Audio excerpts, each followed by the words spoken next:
This is Ultimate Soccer with Soccer Steve. Okay, guys, got a lovely shirt on for you today. 1867. Oh, yes. I like this one. I like this one a lot. Anyway, more shirts coming. Every day a different one. Just like the games coming. And remember, we've got so much to come in these shows coming forward every day during the World Cup, during group phase.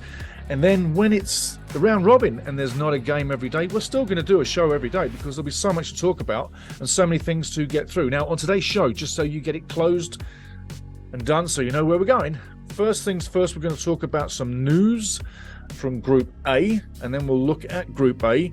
We're also going to talk about news and gossip as well from the World Cup because there's some breaking stories coming out, and I'm going to give you some commonsensical attitude towards what's breaking out right now because, man, oh man, oh man. If you needed a beer, keep it here. Anyway, we've also got two new fun facts coming for you.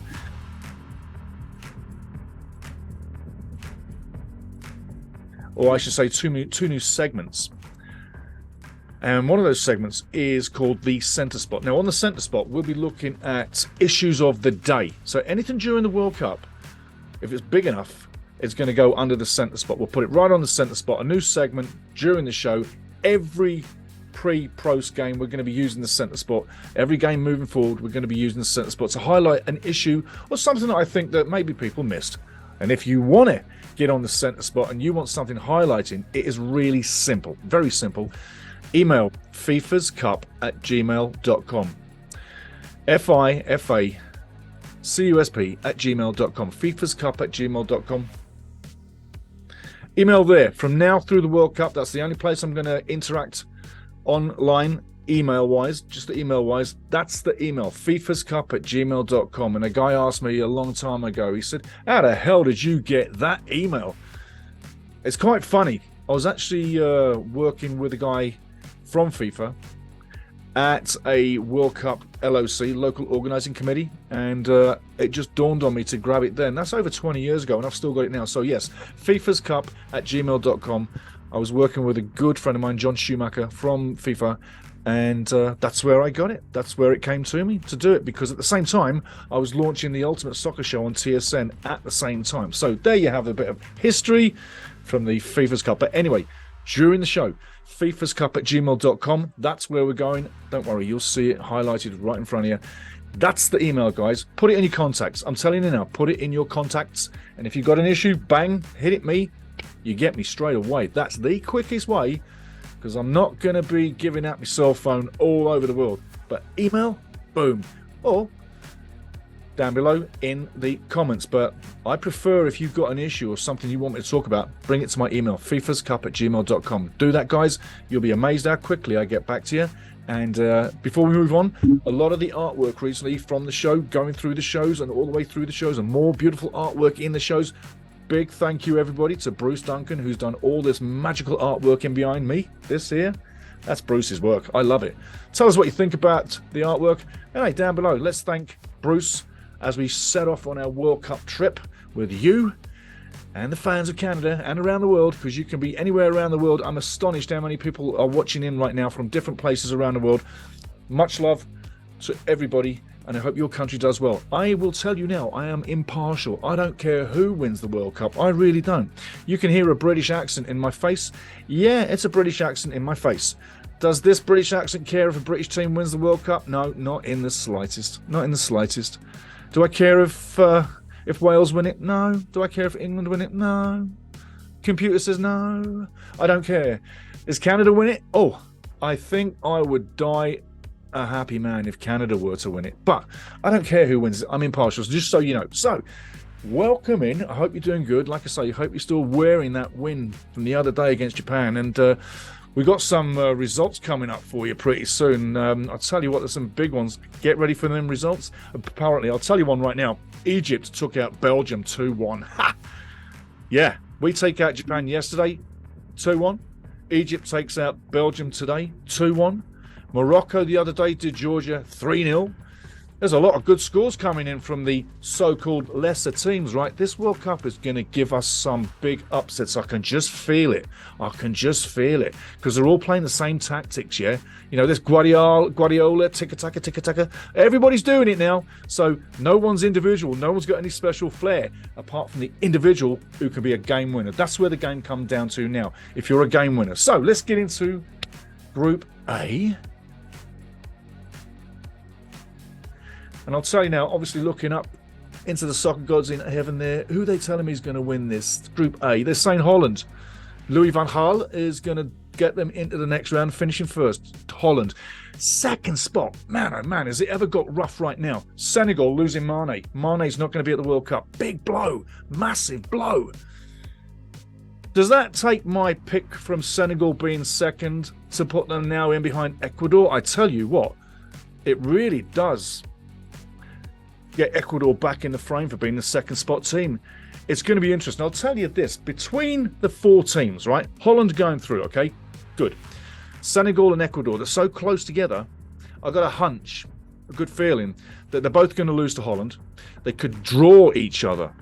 Yeah, Senegal could draw that game against Ecuador, which means when they both play against Qatar, it means when those two guys play Qatar, that it's going to come down to goal difference at the end of the day and how badly a thumping they both got, if they did get a thumping, of Holland. As long as Holland doesn't fall on their face or implode or infight like they normally do, Holland should be fine, yeah? But Group A, yes, we say Qatar's finishing last, but it comes down to how many goals you're going to score on Qatar and how many goals Holland score on you. I think those are the two major equations to tell me who finishes second and who finishes third in the group. But here's the deal. I really thought that Senegal would take it. Now I'm thinking Ecuador's gonna take it. So it's really changed the complex of that group with Mane not being there. Now let's get to the Ecuador and the Qatar game. Recently, Qatar, oof. I tell you what, I gave them a lot of kicks in the balls a few weeks ago, you know, saying that they weren't playing great game. But recently, you look at their form recently, it's absolutely impressive. Take a look at the form. You've just looked at that form, but I'm going to look at it with you right now. You got 2-2 with Chile. They're undefeated in 6 games. I told you before they were playing club teams and lesser national teams and really give me games, make their points seem easy, get them up the FIFA rankings quick. But recently, you check it out, Chile, 2-2 at home to Chile. That's a decent scoreline. Nicaragua on the road, they win 2-1. Guatemala at home, they win 2-0. They take on Honduras. They beat Honduras 1-0. Panama, they beat 2-1. Oops. And last of all, Albania, a 1-0 win. 5 wins on the bounce, unbeaten in 6. I tell you, Qatar's bringing their best form in a long time. I don't know who lit that fire under their asses, but I tell you this, that is amazing form what they're bringing. And when you look at some of them teams, Guatemala, Honduras, Panama, Albania, Nicaragua and Elena, not so, but Chile, yes. There's 6 decent games there. Unbeaten in 6 wins, 5 wins, and a draw.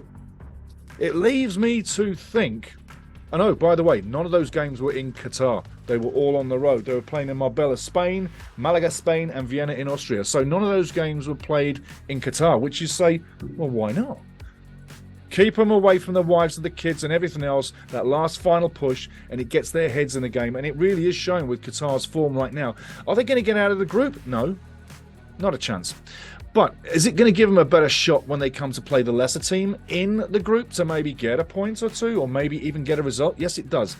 But they're certainly going to reach that game with better form than I've seen them for a long time. So it's not changing the outlook of the group, but it certainly will make them look better. And for a team that possibly could have the worst ever host record in the group phase, because they're going out, this now makes them have a chance of possibly not looking so bad. So damage control, things are looking good for Qatar right now. Are they going to win anything? I doubt it. But are the losses going to be as bad as they could have been? Maybe not so. That's what I'm saying. They've improved a hell of a lot in this last little while. And I got to think that on the day, they've given them a chance. They've given themselves a chance to get a draw against Ecuador, okay? A win would be something out of the box. But they've given themselves a chance to draw. And the way they can game manage and slow things down, and they'll have the crowd behind them, you never know, a little miracle might be on the road. But they are certainly in a better shape than they were before. And let's not mention individuals. This is definitely a team. Mr. Sanchez, the coach, has got a team working here. And I take my hat off to him, really. The way they've improved this last little while, bang, you got to say, it's a heck of a lot better than it was. So power to you, mate. You've done a great job. And you've been doing what you've been paid to do. So Qatar looks better. Now let's take a look at Ecuador. Or as you should say, Ecuador Federación Ecuatoriana Football. That's otherwise the Ecuadorian Football Association or Football Association. Yes. Now let's take a look at Ecuador's form, because that's not bad either. That's impressive, eh? We're going back to 2021, 2 years that they haven't been beaten. Haven't been beaten apart from one time. And that was a 3-1 loss at Paraguay. But one loss in 2 years, roughly, since we're looking in this window there. But Iraq last time out 0-0. Japan last time out 0-0. Saudi Arabia last time out 0-0. All very recent. Cape Verde 1-0. Mexico 0-0. Ecuador 1-0 over Nigeria. 1-1 with Argentina. Now that's a big result. 1-1 with Argentina. Woof. Then 3-1 the loss against Paraguay. We heard that before. And a 1-1 with Peru and Brazil. So, you know, Ecuador brings up some big results. And then prior to that, you can see above there, 2-0 to Chile and a 1-1 with El Salvador. When you look at those scores and the teams they've gone against, they don't give up much. They don't give up much. They don't score much. But recently, they haven't given up anything or taken anything. I mean, you're going on 270 minutes without a goal scored or taken. That's great for your defense. But for your offense, you want to see something happening. Now, are they likely to be the team to win it? I think Ecuador does come with a slight edge. Absolutely. You look at some of the teams they've played, the results they've gained over that time. They are going in this one game to form. I'm looking for a 1-0 for Ecuador on the day. If it's any more, then they've had a really good day hitting the ground running. But remember, when you come in to game one, the first game of the World Cup, all the pressure's on you. Everybody's watching you, and nothing's known. And can you imagine the pressure that's going to be on the Qatari team? I mean, it's all on them, right? They're hosting the event. They want to do well. And all it takes is an early goal by Ecuador to settle down the Ecuadorians. And that's a spit trade, don't worry. And I didn't hit it. But and we're not cutting that out. It's all live TV. But anyway, the Ecuadorians are literally, get that early goal, it'll seal the deal for the rest of the game. And I think that they've got enough in them, Ecuador. Enough skill, enough nous, enough know-how, enough tactical ability. Definitely got the skillful ability. And they've definitely got the will as well. I mean, they're coming in to make a point. They've got to win this game to stand a chance of getting out of the group, yeah? And remember, like I said, when it comes to the end of the 3 games, he or she, well, he this competition, she could be another competition, but he who scores the most goals against Qatar sets themselves up better to get out of the group. So all the teams will score on Qatar, but you've got to say Senegal and Ecuador will be looking to load the net to give themselves a chance by goal difference to get through to the next round. Because, like I say, if Ecuador and Senegal draw each other and they both lose to Holland, then that gives them 3 points against Qatar. They'll both end up with 4 out of Group A. That's the nuts and bolts of the group, what I'm seeing so far. If you think it's going to go any other way, you let me know. What do you think about Mane not being in the game? I think that's a blow for the World Cup. I would love to have seen Sadio Mane at the World Cup. Such a fantastic player. The engine room of Liverpool that transplanted itself to Bayern. Oh, yeah. Yeah. What a massive player. African man of the year last year. And I tell you what, unbelievable. Now, that's what I'm thinking there. Let's take a wander over to the centre spot. What are we focusing on the centre spot today? Focusing on the centre spot today. There's a story making its rounds around the world, and it's about beer. It's about Budweiser's beers. Now, Budweiser's been a big friend with the World Cup for a very long time. Coca-Cola too, McDonald's as well. You know, all those brands, they all get in there. They all spend a lot of money to make a lot of money. Well, apparently Budweiser had the contract to sell the beers inside the stadia. You're going to see some pictures.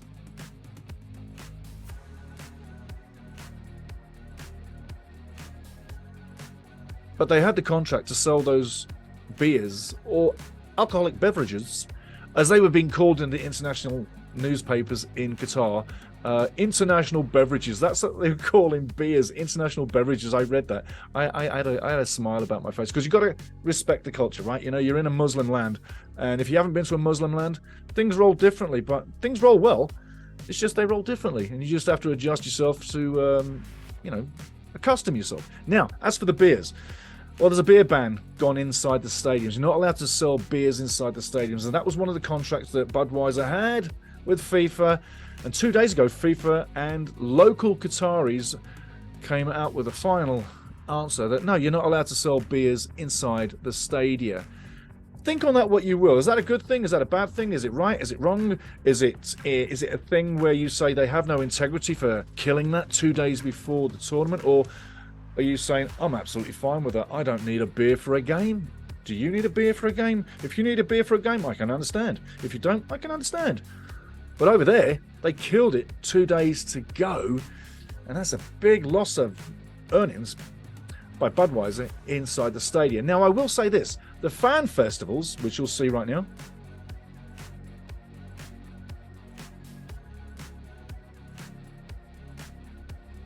those fan festivals look more like car parks with things just dotted around them, that you can see out in the backdrop to Doha, the city. Yeah, fine, brilliant. Do I need to watch and look at a city when I'm watching a game?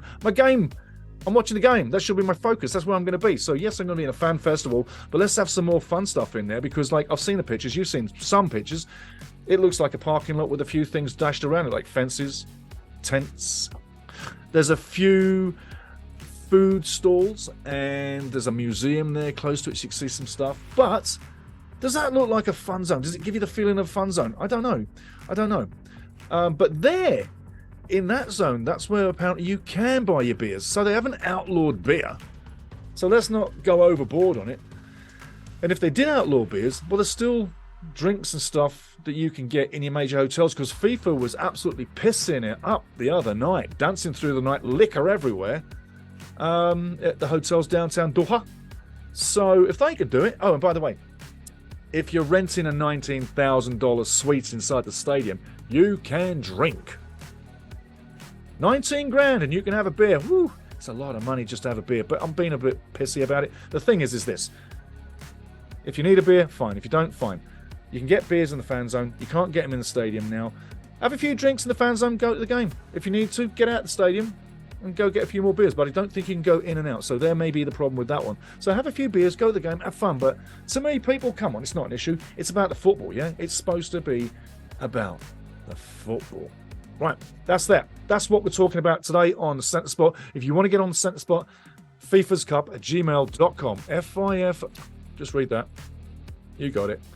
And just send me an email anytime, any day, and we'll get on what you want to say. It's as simple as that. Now, we're going to move up to the next segment, and it's fun facts. This one's some World Cup history. You might not know this. It's a simple little story, but it has relevance because it's promoting a show that's coming pretty soon.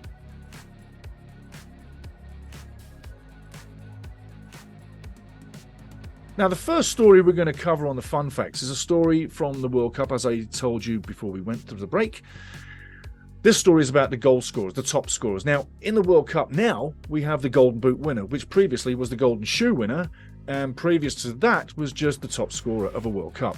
So they had awards added as we went through time. Now, a show coming shortly is showing you the details of World Cup winners from 1966 all the way to 2018. And you'll see the names and the goals they scored and all the great little details. It's really easy on the eye, and it's not a long show, but it's easy on the eye to give you the idea of top scorers and goals and all little great little pieces of information that you'll see. Now, one of the guys that we don't mention in that show, but we do right at the end of the credits because it was before 1966, was a gentleman called Just Fontaine. He was a Frenchman. He was a fantastic goal scorer and quite the legend, actually, within the world of football, especially for France, especially for European football. But in 1958, he had the great privilege from 6 games. He scored 13 goals at a World Cup's final. That is the most amount of goals any man has ever scored at a World Cup finals. That was Just Fontaine scoring 13 goals from just 6 games. That's your little story for the day. More coming up every show. And I'll tell you what, get ready for that game, 9 o'clock Sunday, Mountain Time. Different time wherever you are in the world. But for Mountain Time, 9 o'clock, Qatar taking on Ecuador. I'm going with a 1-0 win for Ecuador. I'm not partial to any of the teams. I love all the teams, just like I do in club football. I don't have a favourite team, really. I love all the teams. I love all the players. And that's the way it is. Now, before we chuck out, we're going to give you some more news as we go to the end of this one. But the next show will be the post-game from Qatar, Ecuador, day 1 at the World Cup. Can you believe it? We're actually on the doorstep of the World Cup, the eve of the World Cup. We are actually there. It's been such a long time coming. And on this show, guys, I'm going to tell you now, I care less for the politics, okay? I care for the football. I care for the soccer. That's why we're here. I care for having a good time and having a laugh and having a buzz like we did the other day when we played Japan. That's what I care about. That's what I want to see. But I have a dream as well. I want to get to 1,000 subscribers on this channel. So by the World Cup, I can actually have the dream chance possibly to go live and commentate the World Cup final on this channel. That's my dream. Help me to get there, guys. We just need 1,000 subscribers to go live, and then I'll be able to do a live stream for the World Cup final. And I tell you what, that would be a dream come true. I've announced games in stadiums, but to announce a game on this station with YouTube, that would be a total dream come true, guys. Help me get there. Please help me get there and push this far and wide so we can get that 1,000 up, guys, because that's what we really need. Going out now, you know what I'm thinking about the game. You know the form about the two teams. Hey, one little story I'm going to leave with as a little bit of gossip, because we've got to put some gossip in there, is Ronaldo. Ronaldo and the interview. I tell you what, I'm not on anybody's side, but I tell you what, I think Ronaldo's definitely going to be leaving pretty soon. Second to that, Inter Miami, David Beckham, will they be picking him up? Well, they've got the money, so just like a memory of David Beckham when he joined LA Galaxy many years ago, 2007, for $250 million for a 5-year contract, because I was there when it all happened. I tell you, it's like history repeating itself. Oh, David's getting $150 million for being in Qatar as an ambassador. That's good change, isn't it, eh? Woo! Well done, David. But at the end of the day, if you've got anything you want to add to the show, fifascup@gmail.com, guys. And I'll tell you what, anytime, any day, get ready for Sunday. The World Cup's coming. Thank you very much, everybody, for subscribing to the show. Please like, subscribe and like, and get this to everybody else, and help my dream come true, and help me be able to announce a game like the World Cup final on this channel with 1,000 subscribers. Let's get there together, guys. And hey, all the recent subscribers, big up to you. Get ready for the game Sunday, and get ready for the post-game, and get ready for a lot more too. And big up to Bruce Duncan in our art department. All these glorious pictures, that's him. The yapping, that's me. The family, that's us. Cheers, guys.